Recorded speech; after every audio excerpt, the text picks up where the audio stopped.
and a good afternoon to everybody. And nice to see Rakhee and Musarat, in fact, on this platform. Hi, Rakhee. And that's right, in fact, and we look forward to a very, very fruitful and meaningful discussion around this very emotional topic of the Great Resignation. In fact, what I feel is that this is symptomatic of a disease which is somewhere else. And as somebody said, you know, the basic problem of humanity is today that we have Paleolithic emotions, we have medieval institutions, and God-like technology. So it's like this combination of these three very important, intricate elements in human existence that is causing probably a great shift of consciousness of this new age, which we call the technological disruption of God-like technologies. Now, this has a connotation in the sense that it brings in also another element that, you know, besides other issues. And the point that what is happening is that from the point of view of millennials, the expectation at the job front is probably fun, flexibility, and freedom. Now, just go back a few decades ago, in fact, and in our times, possibly, this was not even called work then. I mean, if you have to look for fun, flexibility, and freedom, then what is work? But yes, that's the changed understanding, the definition of the millennials today. And in a context where we speak today, 40% of global workforce is ready to give up its job. So what is causing this is probably what Rakhee and Musarat, I think I'm not introduced to deliberately, because when you speak, I think it'd be better that you'll be able to introduce yourself much better than what I can, because it's not necessarily as to what chronologically you've done, but I know both of you individually, personally. You're great thought leaders in your own regime. So I think that's the best way to introduce yourself. But before that, just a point or two, in the sense that this Great Resignation is a context. Now, the context is that for 10,000 years of human history, ever since the agricultural revolution started, there was a start of what you call the exploitative and the you exploit and extract. So extract natural resources and exploit human beings. And that has continued, in fact. And with technology, it's actually the digitization or digital technology also today. It has increased our capacity to do more and more of extraction and exploitation. And therefore, what we talk today is a change of age, it's a change of consciousness of human existence, as I said to begin with, from an extractive and an exploitative world order to a more democratized, decentralized, and a restorative, and I would say a whole regenerative world order, which is then the change that we have to notice, because technology is making life hell for many, but it's actually, as we said, God-like technology, which is shaping the nature of work, is changing the workforce, and of course the workplace, the expectations to have and not to have. Yeah, talking of Great Resignation, I think, and of course Rakhee and Musarat, you will be able to elaborate more on this, in fact, and I'll expect. What we came to know that, and particularly in the United States, that 73% of the people, in fact, want to say that, you know, they don't want to stay at the work at all. And for reasons as you know, remote as being low paid, no opportunity for growth, disrespect, childcare issues, inflexibility of work hours, and above all, you know, too much of work and too less of work. So it's ranging from sublime to ridiculous. And most of them are saying that we are burnt out, in fact, and maybe 39 to 40%, as they said, want to be their authentic selves in working. So the whole idea is that engagement is the issue. The engagement, and why are people not getting engaged at this new kind of workforce, workplace, and the work itself, is the fact that if you see from employers' point of view in the current context, they would expect 100% work, 0% leisure. I mean, as an ultimate case, of course, just to make the point clear, and at a 0% salary, because they can replace every human effort, in fact, which will be more efficient with machinery. On the employee's side, it's 100% leisure, 100% salary, and 0% work. Why? Because the work that they are coming to doesn't engage them. And why doesn't it engage them? Because the nature of the work, after all, has two dimensions. Work is firstly, adds meaning to yourself. And the second is, of course, a means to earn a livelihood. Now, what happens that when democratization, decentralization of society has taken place, Even an organizational democratization has come in, where participation, inclusiveness, culture, in fact, rather than top-down, driven by authority, ordering rather than, facilitating, that changes the whole context in which people look at work. So work has to be so engaging, so meaningful, so challenging, and so creative that it creates that ikigai in them. It gets the best out of them, and then only they'll be able to engage. Salaries and rudimentary functions like the hygiene factors don't matter to that extent. So in that context, if you have an engaging workforce and nature of work which is creative, I'm sure that it will create a culture of 7-day weekend, but while working. So that's the change. That's the expectation change of a whole new generation, and what they stand for, from human resource probably to human being. That is the transformation that's taking place. So without too much of an ado, I would in fact invite Rakhee to begin with, to introduce herself in the context of what her thought leadership is all about. And then, of course, for 10 minutes, I'm sure that you can then speak on the topic of the discussion today. Over to you, Rakhee. Thank you so much, Rajeev. I have to start by saying one of the initial few sessions when I started my career was one of your sessions. We used to go to the session and, wonder how does one, get the gravitas and, this kind of know-how. So for me personally, it's a huge privilege and almost a fangirl moment to be on the panel today. So thank you so much. My pleasure. You've been one of the mentors I've looked up to, and Mr. Siddiqui from Maruti has also been one of the other gentlemen that I've attended sessions. So yes, thank you for having me on the session today. About myself, I've been in the HR industry for about 24 years, and a lot of the work that I've done has really been around knowledge services, setting up new knowledge capabilities, and kind of scaling it up, and then with consulting over the last almost 15 years. Working with, some of the best minds in the industry, almost top 10 percentile, and then just trying to understand, how do we motivate, how do we make people who are already successful more successful, how do we help with things like, work-life balance, transformation. So a lot of the work that I've done is really around, transformation, around, again, women leadership, because I think that's still an area where a lot of more work needs to be done. And unfortunately, I think coming out of 2 years of COVID, there has been a negative impact, so to say, about women empowerment, but that's a discussion for another day. So that's pretty much been, my journey. Talking about the topic that we have today, I look at it, Rajeev, as not just a great resignation, it's also, to me, a time which is exciting from an HR professional's perspective, where you think, great attraction, what is it that I can do differently from what I've done earlier, right? Because my old ways of working are not going to make me successful in the future, right? We literally, at least for all of us on the panel here, working with, employees that are closer to how old our own children are, when I onboard some of these, our consultants, and I tell them I've been working for 24 years, they're laughing because some of them are not even 24 years old, right? That's the mindset and that's the generation, that we're dealing with, where the focus is not external, the focus is completely internal, right?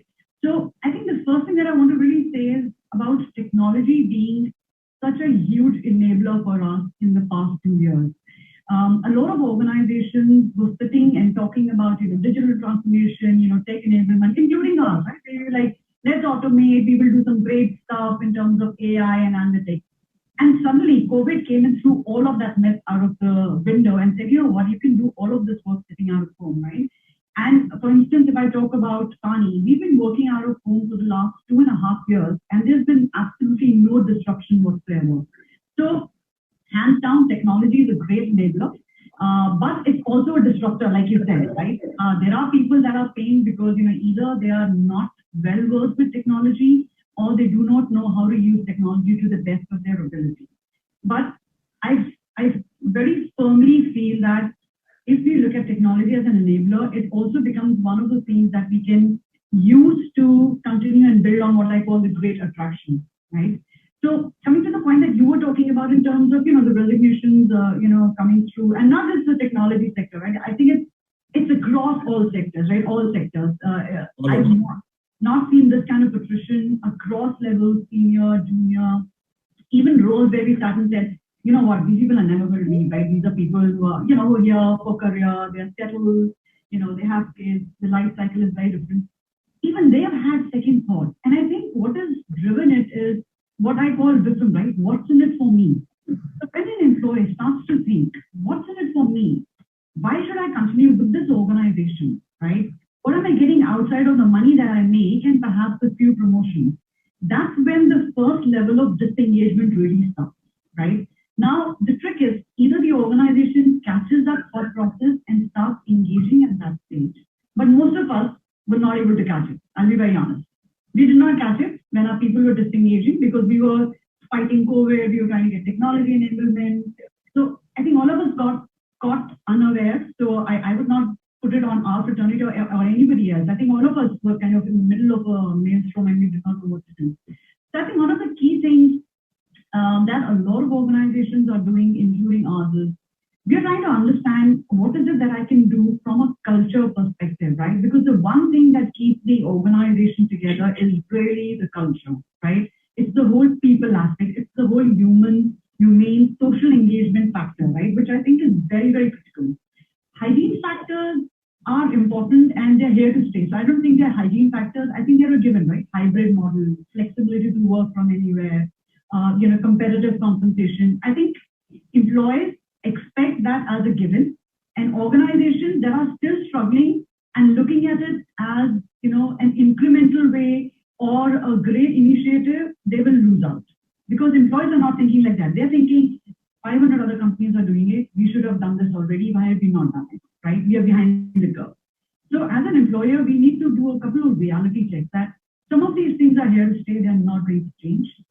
The expectation that the employee has is internally driven, which is what's in it for me and what is it that the organization can do for me, right?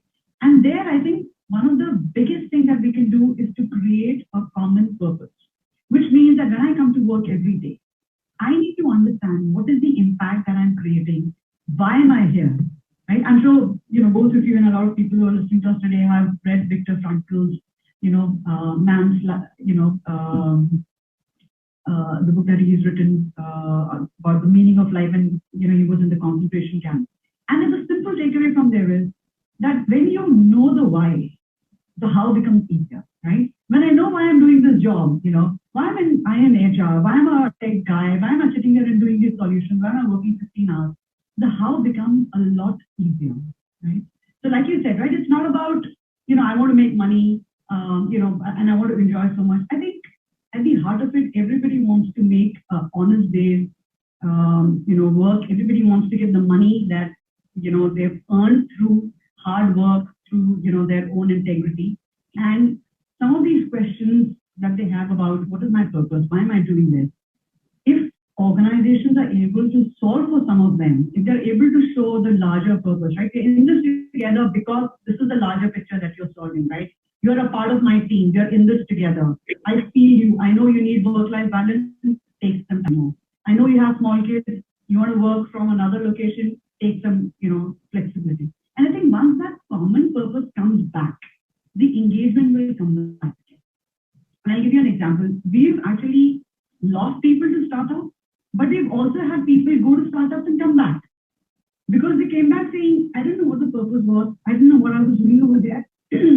I was making more money, but I wasn't happy because I wasn't getting job satisfaction. So I came back. Because here I know when I work with a client, when I go to a Maruti, when I go to a Jindal, and I'm sitting with my stakeholders, I know at the end of the day how I'm going to help them. So to me, it's a great time for us to just go back to the sketching board and say, here's what, let's start with, what we call zero-based budgeting or, just doing it from scratch and start working through what is it that would excite my guys? What is it that I can do to, create purpose together? And again, a lot of things that bring people together, which again, we saw in our organization when COVID was going through. One junior BA would just come out of IIT, cares very strongly about helping people, the migrant population, and you're trying to get, food organized for them, okay? As a young kid, right, 20, 21 years old, doesn't really know how to get everything together. Drops a note, says, you know what, I'm going to put this thing together. And it's like the dots connected, right? Everybody got together, enabled her to put a team together. There were people who were trying to make things happen, moving the machinery around. And that purpose that we created has kept that entire team together, because they know, what, when we need help and when we want somebody to come together with us, this organization stands on it. Like you said, not hybrid, flexibility, hybrid working out of anywhere. And of course, compensation, I always say it's all theories of psychology, you can use their need hierarchy, equity theory. Everyone's always making more money than we are making, right?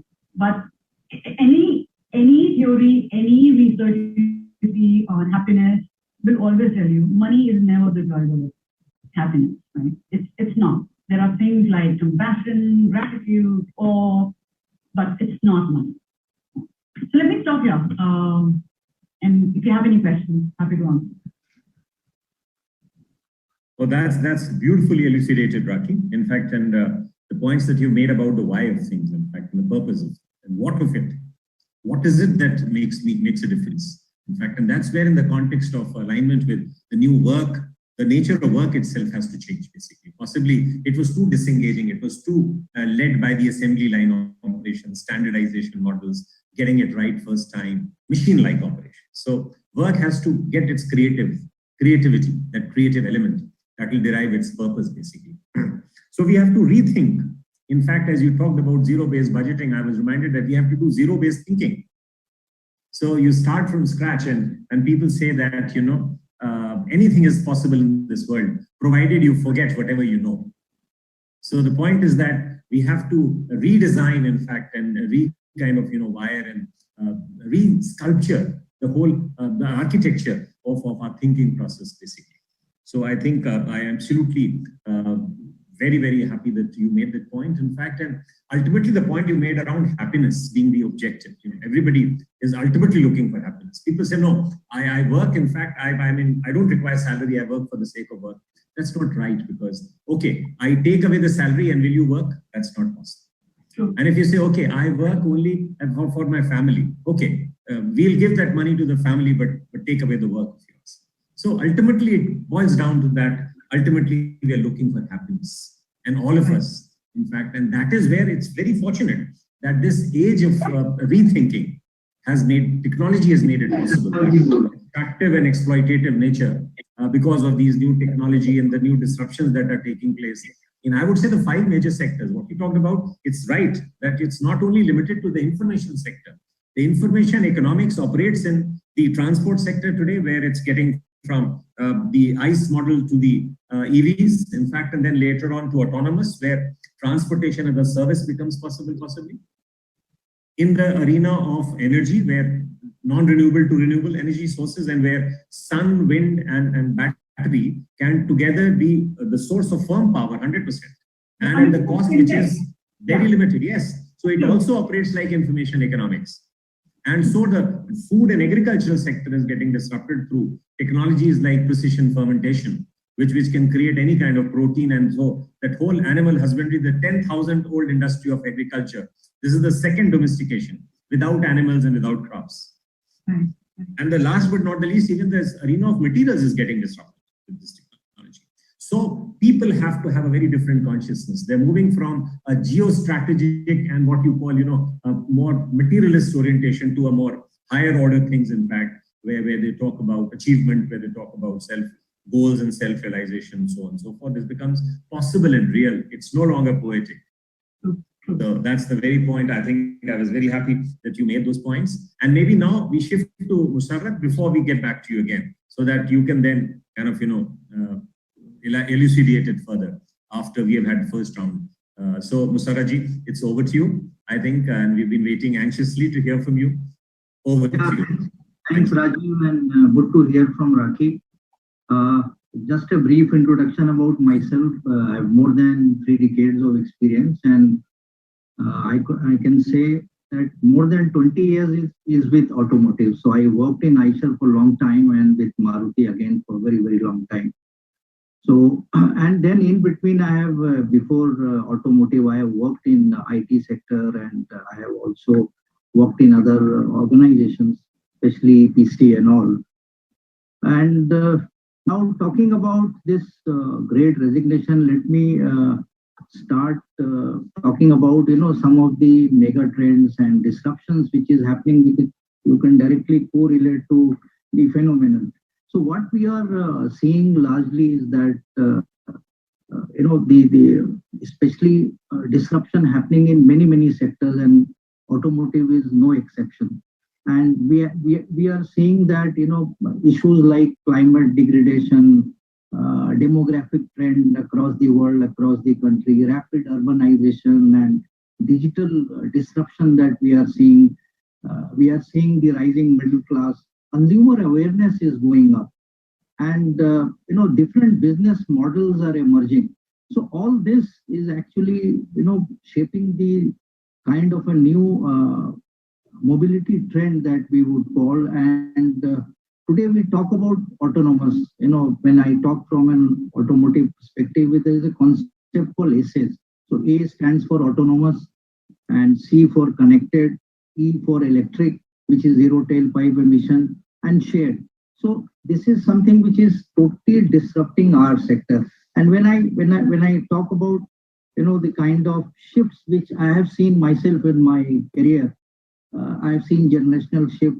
Now I am seeing I've seen social shifts also happening. There is a mindset shift which has happened during the pandemic, and very interesting. And then of course the technological shift that we are seeing. Pandemic only accelerated.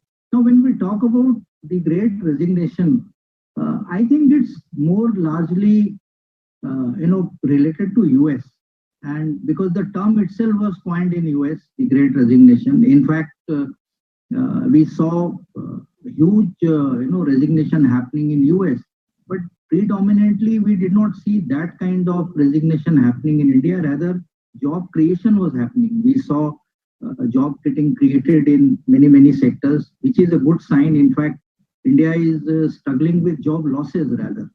So I would say that when we look at startups, they have created almost 7 lakh jobs, which is incredible.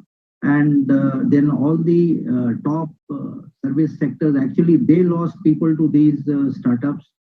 But if you look at, I was just reading the data of the top IT companies, Wipro and TCS, Infosys, their attritions are as high as 25-26%. Yeah. But, the change is happening within these startups, and actually jobs are getting rotated. I would not say that new jobs are getting created. Like even in automotive, we see the Gen Z and the Gen Y, they are switching jobs to similar kind of industries or going to newer industries. But it is not against new job which is getting created. It is actually a rotation of jobs. So say we hire from X company will hire from us. So it's nothing like that. So, but in terms of why this is happening is something that we have been tracking from years. So we have been doing, all kind of exit interviews and stay interviews and various other kind of activities to understand why this is happening. In fact, in our kind of industry, at one point of time, we had attrition as low as less than 2%. So we were able to create that, and we used to think that why, in the stay interview, let us understand when people are leaving, why some people are staying. What is the pull factor in the organization? We need to understand and nurture that. So some of the things actually we saw maybe 10 years back, factors like work-life balance or something like nearness to home, factors like, enriched job role, and maybe higher compensation, of course, was anyway, when you change a job, you get that. So I would not relate that.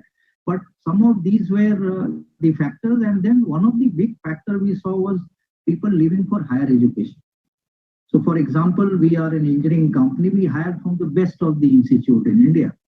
After 3 years of their experience, we have seen people moving to US or going to the best of the B schools. And this is the career aspiration that they wanted. And these are some of the trends that we saw maybe 10 years, 12 years back. Now today, when I look at the candidates, people leaving the organization, the things are totally different. The mindset has actually changed. People are not leaving for these reasons. When I ask youngsters why you are leaving, they say, "Sir, my learning curve is not sharp." So they are concerned about their learning. They are concerned about flexibility in working. One of the big things which has emerged is that they want variability in work. And what I mean by variability is that these youngsters, Gen Z, what they did yesterday, they don't want to do today. Forget about tomorrow. I mean, that kind of variability they are looking at. They don't want monotony. They say, "I'm fatigued, I'm burnt out." If you put them in a job for 6 months, they want change. They want variety or variability in the work, which is a very typical new phenomenon. And of course, every problem has a solution. And we'll talk about that also. But people going into a totally different domain itself, they want to change their total career track. And there is a huge peer pressure, let me tell you. Such huge peer pressure due to social media. A guy will come and say, "Sir, look at this guy. He's gone to US and you see his picture with a Tesla. Sir, I am still with this particular vehicle. I mean, the gap is increasing." So there is a huge pressure. The moment he sees his peer or his colleague, going for a vacation in Switzerland, they come under peer pressure and they want to change because they want to compete. And there is a stiff competition among themselves. And another thing that I have seen is that there is a very cohesive group, and the employee referral works in such a big way in organization that they will try to pull their friend into their organization. And people leave not for money, but they are promised better work culture or some kind of perceived value of the work, and they leave. And we have also seen people, when leaving, they want to come back also, because culture is something which is very important, and Rakhee also talked about it. Culture is something which is the binding factor for the organization. And in my view, the brick and mortar companies have been able to create culture because, of course, they got the advantage of being there in the system for 50 years, 40 years, 30 years, and they have seen generations of people working, and they have evolved, they have created a culture. New organization startups which are coming are struggling. They have best of the people, best of the technology, they have best of the ideas. The problem is that they lack in culture. They lack in culture. And that is one of the biggest dilemma that they are facing. And they are able to attract, but they are not able to retain. Where lies the problem? That is what has to be seen. So in fact, we should rather talk about great retention rather than great resignation. That should be the buzzword. And companies have to work around the great retention. And that is what starts from culture. And culture starts from, what kind of leadership capabilities you are building, because your leaders are the one who drive the organization. So your leadership has to be set right first. Your leadership has to be visionary. Your leadership has to create that kind of platform that is required. That starts from there. Number two, in any organization, when you are talking about creating your culture, you have to set your DNA right. You have to ensure that you get the right kind of people, and you develop those people. You have career progression for them. They have to have a visible career map. Let me tell you, when I go for campus, I ask people deliberately in engineering colleges that how soon or how fast you want to become a CEO of the organization. They say, "Sir, maximum 7 to 10 years. Then I tell them very clearly that please walk out of this interview, because we are not the kind of organization which will give you this kind of career growth. Let's be very, very clear. And if you have to really get that kind of career growth, please join a startup. That will really help you. But you should not have a mismatch in your aspiration and what organizations are going to offer you. That's very clear. And youngsters, they have huge aspirations. And when they go to a startup, and if their aspirations are not met, there is a mismatch. They are, their thought process is not aligned to the organization, or organization thought process is not aligned to the talent that they have got. That is going to create confusion. And that is where these resignations are happening. Resignations are not happening for just small increase in money or anything. People are fed up of, as I said, burnout, culture, and so on and so forth. There are many other reasons I can cite here, endless. But this is primarily something that, one more thing I want to talk about. We have always heard about, how to attract talent, how to develop talent, and how to retain talent. This is what we have been talking about. This is what we have learned in HR all throughout. Now I keep on hearing about the concept for how to access talent. Like, you have to crowdsource, or you have to get talent from anywhere in the world. How to curate talent, and that is how to create unique employee experience, and how to enrich. So it's access, curate, and enrich instead of attract, develop, and retain. So this shift, the sooner the organization adapts, it will be better for the great retention, because this is something which is going to create satisfaction, engagement among the employees, which is very important. See, blue collar, we don't see any attrition. Even supervisory category will not have much of attrition. It is the young Gen Y, Gen Z, especially the talented coming from best of the B schools and engineering colleges. They are the one who are having high aspiration, and if that is not met, we are going to see this, and I call it infant mortality. What we see normally in the first 3 year or 4 year, maximum attrition will happen. But after they cross the threshold of 5-6 years in our kind of organization, they are more stable and they will stay. So that's what I see, and I think I can deliberate more and talk on few of the points on retention subsequently. So over to you, Rajeev.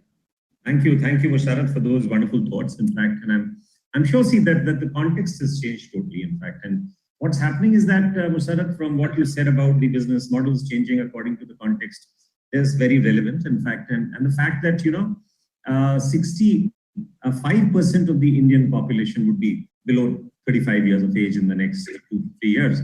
So we have to necessarily, when we talk of culture, we have to subscribe and ascribe to a culture which is more in tune with the Zen, these millennials that we're talking about, who require fun, freedom, and flexibility at work.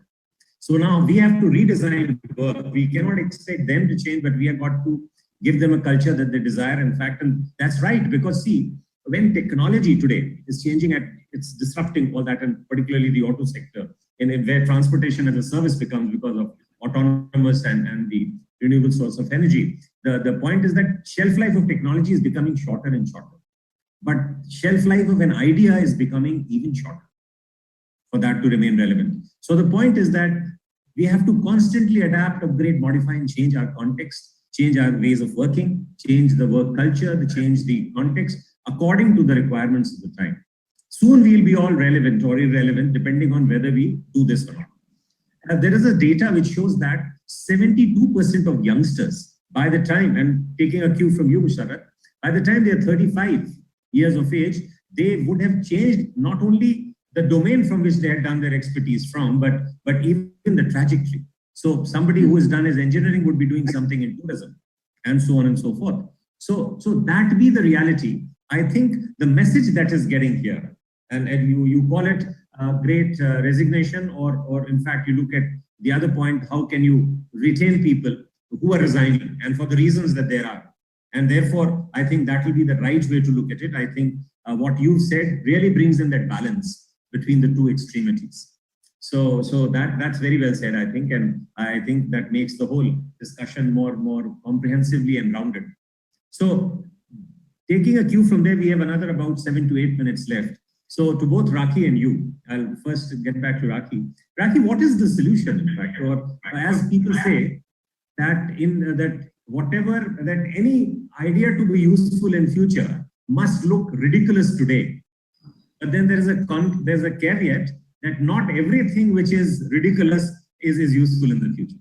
So how do you, in this kind of scenario where there is no predictability about anything, we move to the world of possibility rather than from the probability of only the known. There is nothing called K which is constant today. Theory of probability doesn't hold good. So in that context, what do you think should be done? 2-3 things that should be done to address this issue, or maybe conformity with the change consciousness today? Sure. Thanks, Ari.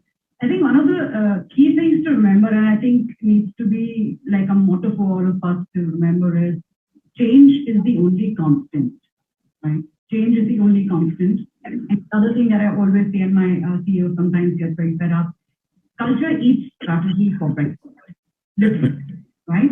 Which means anything. For lunch as well. These days they say for lunch as well. Always, right? So I think at the heart of it, one, like you said earlier, we need to unlearn our ways of operating, right? We need to let go of some of our defined norms, the way we've been operating, very clearly saying, what made me successful in the past is not going to make me successful in the future. Very simple thing, the way you study in school is not the way you study in your college, because the same line of thinking, the same time, energy, planning doesn't help you achieve, what you want to achieve when you move between different phases of your life. And I think organizations need to understand that we are at a point where, one, we need to be completely on our toes, keep our eyes, focused internally and externally to understand how the environment around us is changing and how our employees are reacting to it. I think one of the issues that I've always seen, at least with HR teams, is that we are so focused in trying to put, our systems and processes and our operations in place that, the larger picture about, how the world around us change and how my employees are reacting to it is somehow lost. So there's a learning there, firstly, for all of us as HR professionals. For the leadership group, like I said, remembering, change is the only constant and culture is more important as compared to strategy. If your strategy is not oriented around people, if you're not defining your people goals very clearly, coming up with very quick implementable plans, right? And then measuring the outcome of those plans, anything that you put together is going to be unsuccessful. Because, unfortunately, like earlier, we put a wonderful leave plan together. It'll take 2 years to, come around. People will be happy. We'll start doing satisfaction surveys. Today's time, one has to be very quick in terms of understanding the pulse of your people. If it means you formalize processes where you're quickly reaching out to people, asking what's working, taking feedback, right? So that's, I think, very, very critical in today's time and date, where you are constantly seeking feedback from your internal employees to understand what's working, where's your mind at, what can I do to help you, right? And I'll give you an example of what we've done. We've put together a program, which we incidentally did many, many years back because of, how difficult, work-life balance is in consulting. It's called Success with Flex. What it means is you can do different work or you can work differently. And what that means is that if you're a consultant, but you want to get into a non-consulting project for some period of time, what will give you an opportunity to do that. If you feel, I don't want to work, 15 hours a day, 10 hours a day, I want to do half a day for the whole week, or I want to work 75%. But, here's what, we give you an opportunity to do that. I want to take a leave of absence for 6 months just to pursue, for instance, somebody senior in the team wanted to go and learn, Carnatic music. And we were like, yeah, go ahead. And what a wonderful experience it was, because this person not only went there, came back rejuvenated, was able to create the right example for everybody else around them, right? So I think, these are 2 or 3 things I think are very, very important. The top-down leadership approach, just keeping your hand on the pulse of the employees, understanding what needs to be changed, but changing it very, very quickly and very dynamically. And I think just from HR's perspective, I think we need to be a lot more proactive. And I think all of us moved from all of us took up the role of crisis managers or crisis leaders in the last 2 years. And I think that's something HR needs to now hold on to, not so much crisis management, but being, on top of their game and just keeping an eye out in terms of what's happening inside and what's happening outside. I think if we get 3 of these things together, the culture will come together, the purposes will start getting defined, and the larger goal will be saying, my employees are happy, right? At the end of the day, do you get joy at work? That's something that we should all aim for, the joy at work for employees. Yeah, as you said, that you get a 7-day weekend while working. And that's important because I think from looking forward to a weekend, I mean, you always have a weekend. So that's very, very, very well said. In fact, Rakhee, thank you very much. In fact, now Musaraji, to you also, I would ask, in fact, the same question. You have already said that what is retention and what are the methods, but probably what I want to ask you is exactly, going by experience, and particularly from the industry that you come from, primarily, you've spent more than 20 years in that. What is, I mean, where is the disease? Where is it a symptom? Because whatever we see is a symptom. Where is the disease? Is it something fundamentally that has changed in the last couple of years because of technological disruption? And probably we've not been able to measure out to that. In fact, and response has been lacking somewhere. Where is it? Where is that disease, according to you? See, when you talk about the root cause, see, in the last couple of years, what we have seen is newer sector coming in, and technology disruption has brought in many newer job opportunities. Service sector or e-commerce, maybe if you talk 6-7 years back, did not exist the way it exists today. So multiple kind of job opportunities are coming up, and these, especially youngsters, if I have to talk about, they are exploring a lot. And as I said, the ample opportunities being provided in terms of domain change is one thing which excites them. As I said, they look at variability of work.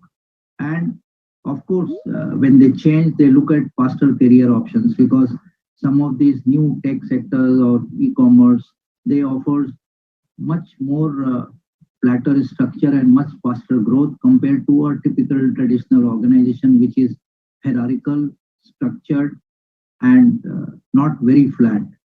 So we have to live with that. Maybe with times we'll change. So the kind of workforce which is coming is actually changing. As I said, workplace and the worker, all three are going for a big change, and they will change at a much faster pace than what we have seen earlier. So organization have to actually adopt. When I look at my shop floor, for example, people talk about robotics and automation. We had robotic automation 30 years back. Yeah. It's not new for us, and we have adopted. But the thing is that the kind of multi-skill or talent that you require at the shop floor is already there, and people, in fact, say for example, in India, we did not do the full body design at any given point of time.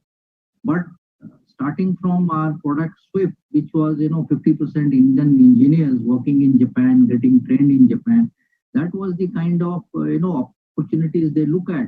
And today they are able to design full car in India and make it globally successful also. So those are some of the initiatives and some of the areas where you are able to retain your talent, because they look at the kind of learning opportunities, and we are able to give them those opportunities. If those opportunities are not there, definitely it's calling for because they are highly talented, and opportunities are now, world is one. If not here, then they go anywhere, and talent drain is always happening. But some of those things, if you are bringing into India, you have better talent in fact coming into our own country, and they are not leaving. But you have to create that platform. But those niche platform are how many? The question is that you don't have so many. You will have still routine work to do. You will not all works are niche. So the question is that majority of your work will be routine. It has to go because it's repetitive.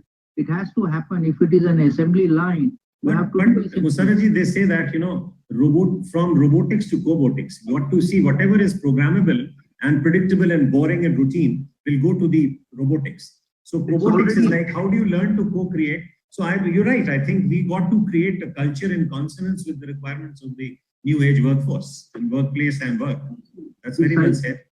Yeah, precisely. And when you talk about the root cause or disease, basically the problem is not much opportunity within the organization, which is what they are. You have to create opportunities within the organization. Internal job opportunities is something If you have very attractive opportunities, why they will go out?